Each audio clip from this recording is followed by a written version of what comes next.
ഇന്നൊരു ചൊവ്വാഴ്ചയാണ് കേട്ടോ. ഒന്നരാഴ്ച ഇവിടെ ഭയങ്കര മഴയായിരുന്നു. പിന്നെ പനിയൊക്കെ പിടിച്ച് ആകെ ഡള്ളായിപ്പോയി. രാവിലെ എഴുന്നേറ്റാൽ ഉടനെ വരുന്ന സിറ്റ് ഔട്ടിലാണ്. ഫസ്റ്റ് നോക്കുന്ന ഇവരെയാണ്. മുട്ടയിട്ട് 2-3 ദിവസമായി ഇവിടെ ഫാമിലിയായിട്ട് കൂടിയിട്ട്. പിന്നെ ഞാൻ ആകാംക്ഷയോടെ നോക്കുന്നവരാണ് ഇവർ. രാത്രി മഴ പെയ്യുമ്പോൾ ഉള്ളിൽ മൊത്തം ഇവരാണ്. അതെന്താവും, കൂടെ എന്താവും, എന്തെങ്കിലും പറ്റുമോ എന്ന് പേടിയാണ്. എത്ര വിദഗ്ധമായിട്ടാണ് അവർ കൂട് കൂട്ടിയിരിക്കുന്നത് നോക്കിയേ. പിന്നെ എല്ലാവരുടെ കണ്ണിൽ വിടുക ഈ റോസാപ്പൂക്കളാണ്. ഒരു കൊമ്പിൽ തന്നെ 10-12 ഇങ്ങനെ വിരിഞ്ഞു നിൽക്കും. അത് കുടിക്കാൻ വരുന്ന തേനീച്ചകളും. പച്ചയിൽ ചുവപ്പ് കലർന്നു കഴിഞ്ഞാൽ പിന്നെ പറയാനില്ലല്ലോ. അടിപൊളി കോമ്പിനേഷൻ അല്ലേ? അതിന് പറ്റിയവരാണല്ലേ ഇപ്പോൾ കണ്ടുകൊണ്ടിരിക്കുന്നത്.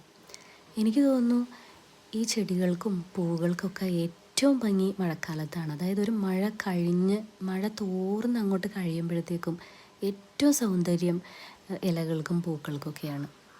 നിങ്ങൾക്ക് അങ്ങനെ തോന്നിയിട്ടുണ്ടോ?